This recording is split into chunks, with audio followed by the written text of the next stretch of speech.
सादर करते. स्वागत आहे. सुंदर होते. निवारा व्हायचे आता कुणासाठी कशासाठी. वा वा वा वा. निवारा व्हायचे आता कुणासाठी कशासाठी. घरी परतायचे आता कुणासाठी कशासाठी.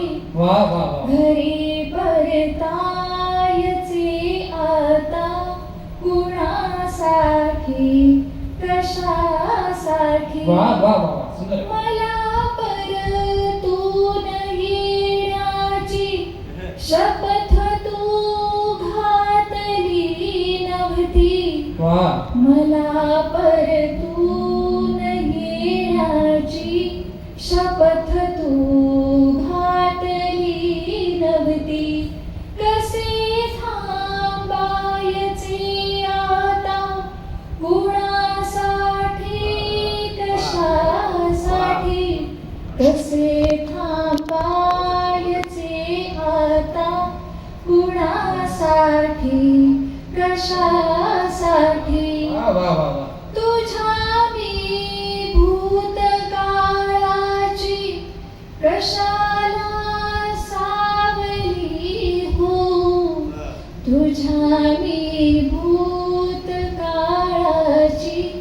कशाला सावली हो. किती बदलायचे आता कुणासाठी कशासाठी.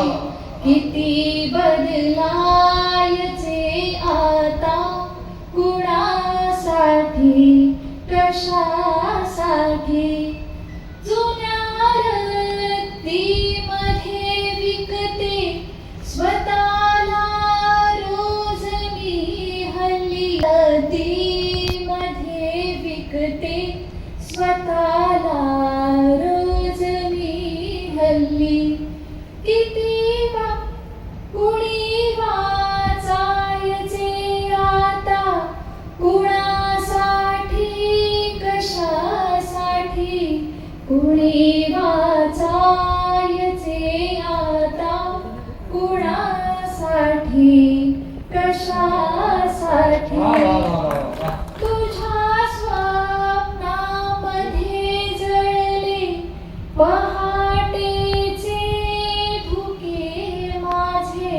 वा वा वा. तुझ्या स्वप्नामध्ये जळले पहाटेचे धुके माझे. वा वा. पुन्हा उगवायचे आता कुणासाठी कशासाठी. वा वा वा. पुन्हा उगवायचे आता कुणासाठी कशासाठी. घरी परतायचे आता कुणासाठी कशासाठी. निवारा व्हायचे आता वा वा वा वा. कुणासाठी कशासाठी. कुणासाठी कशासाठी. वा वा वा वा वा. खूप खूप धन्यवाद सर्वांचे. वा वा वा.